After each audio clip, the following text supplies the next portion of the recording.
It's like we said, man. Every few hours, there is a brand new thing and a brand new team that is discussed in the Quinn Hughes trade race. This is becoming a bidding war. This is. We got Philadelphia, New Jersey, Detroit. Then we had Washington yesterday, New York, the Rangers. Now it's Carolina. And it's not even just Carolina. We had Elliotte Friedman talking about some other teams too. So I wanted to turn your attention to this article published on thefourthperiod.com. December 10th, 2025. This was from earlier this morning. The Capitals and the Hurricanes entering the Quinn Hughes race. Now, of course, we did talk about Washington already in a video earlier in the show, but Carolina is a completely new monster, and I thought Carolina was interesting in particular because if you may have remembered, a year ago, we were already talking about potential trades between the Vancouver Canucks and the Carolina Hurricanes that could have involved Elias Pettersson and or a JT Miller. Word around the grapevine last year was that Carolina was super interested in adding a star on their forward core, and they wanted Petey or Miller.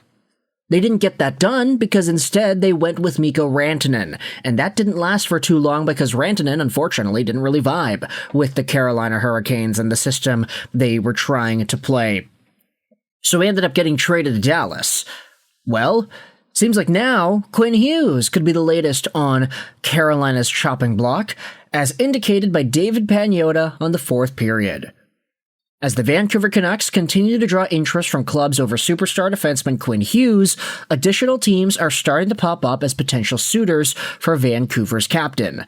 The Wings, Devils, and Flyers have been the three teams most often linked to Hughes. In addition to those three, all of whom have expressed interest, the New York Rangers are also believed to be willing to take a shot at acquiring Hughes, as the fourth period's David Pagnotta reported on Monday. Though it is still unclear if the Canucks have serious intentions of moving Hughes, and many have suggested an all-in-season trade may not occur if Hughes is indeed eventually dealt, teams continue to inquire, and the Canucks seem open to listening. During Wednesday's edition of DFO Rundown Insiders Edition, Irfan Gaffar and David Pagnotta spoke about the latest rumblings surrounding Hughes and Pagnotta, noting both the Hurricanes and the Capitals are also believed to have varying degrees of interest. "We know the usual suspects," Pagnotta said. "We'll continue to hear more teams, I'm sure, as this progresses, but the latest two that I have are the Hurricanes and the Capitals. I keep being told that Quinn Hughes and his agent hold all the cards in this time at the end of the day, which, depending on who you talk to, some believe that's the case. Others say it's the Canucks because they have full control." So there you go. Some new teams that are potentially involved in the Quinn Hughes trade sweepstakes. We already spoke about Washington, but Carolina is a new one.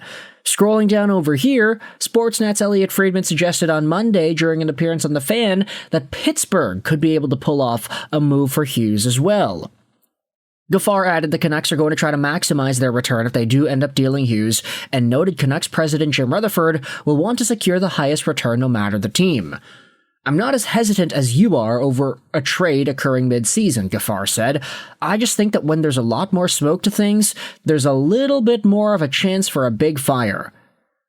Hughes, 26, has picked up 2 goals and 20 assists for 20 points in 25 games with the Canucks. Okay, that doesn't sound all too great, admittedly, and as we talk about Quinn Hughes more and more, the production just seems to be getting worse because he hasn't scored a point in however many games this is. But Carolina is one of these teams that I think is super interesting because they always seem to have young assets up the nose. They have so many draft picks every single year, and their scouting department is very particular in that they always seem to take the guys with the best analytics.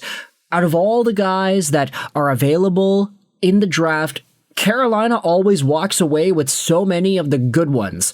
Gleb Trikazov is over here, Cruz Lucius, Vladimir Grudinin. You have Stanislav Yarovol, Charles-Alexis Legault ended up playing some games. Bradley Nadeau also started out as a first-rounder in 2023. Dominic Badinka is a super interesting prospect. There are so many interesting guys and a high quantity of names, too, that it allows Carolina to make these trades and get players that they actually want. Like Scott Morrow was traded for Keandre Miller. Ville Koivunen was traded for, Michael Bunting? Something like that. And then you got Bobby Orr chilling out there in the 2021 draft. Although you could say he's probably not the player that his name would imply that he would end up being. But guess what? It's not even just Carolina that is entering the sweepstakes here too, because you also had this post made by NHL Rumor Report citing what Elliotte Friedman said on the Fan Hockey Show a few days ago regarding Quinn Hughes. The Vegas Golden Knights are obviously not an Eastern Coast team, so I don't know if they really fit in this conversation, but Vegas really believes that guys will come there and they will want to stay. You get your grubby freaking hands off of my Quinn Hughes, Vegas. They've had the fun so many years. Every time some big name is available on the market, they always end up getting them. Pietrangelo, Stone, Jack Eichel, Marner. Ay, what in the world is up with Vegas? How are they able to do it? It's because of cap, that's why. Because they don't have to pay the extra taxes on player contracts, that's right. So players could take less to go there, and the team is a powerhouse. They win every single season, it seems like, and they're a contender for the cup, usually. That's why Marner ended up going there, right? Plus, he is not a celebrity in Vegas in the same way that he was in Toronto. I don't know if Quinn Hughes necessarily feels like that's something he values as well. Honestly, from the way this guy's personality is, it seems like he thrives off the pressure of being one of the most important players on his team and being a figure in the community. Now, you can debate that's the case when he goes out there and visits hospitals, which he may or may not actually do. But still, Quinn Hughes, I don't know if he necessarily would pull off the same, oh yeah, I like being able to walk out and walk my dog and not be noticed on the street in the same way that Mitch Marner did. But then again, there was a situation with Marner. He got his car stolen from him while he was there. So obviously that's a pretty traumatic human experience to go through. Quinn Hughes, though, if he ends up going to freaking Vegas in the way that Elliotte Friedman is implying is not impossible, I mean, what happens then? Do we just stop watching hockey at that point? Do Vancouver Canucks fans totally jump ship? Because it's not like Vegas is Carolina. Look at the amount of prospects that they have in their system. They got nobody. Vancouver wants younger prospects. They want picks. They want players. They're not going to get much of that from Vegas. And if it's a first-round pick, I mean, you'd have a much better chance of getting higher value in a first-round pick deal if you trade with Pittsburgh or Philadelphia than you do with Vegas. It's Vegas. They always seem to win. They're always a good team. And with all the free agents, all the top-tier superstars that they end up getting year in and year out, Hanifin, Stone, Eichel, Marner, there's no reason why this team is not going to be able to compete, especially if they add Quinn Hughes. So Elliotte Friedman, stop it with that idea. We don't want to see Vegas going out there and getting Quinn. If Carolina can step in there, drive the asking price up from a New York or a Philadelphia, or maybe Vegas does step in there and they also get their toes wet, they also drive the price up, then maybe. Okay, I can live with that.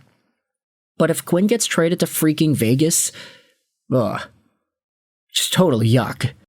Let me know your thoughts in the comment section below about this idea. I hope you enjoyed this video. And bye.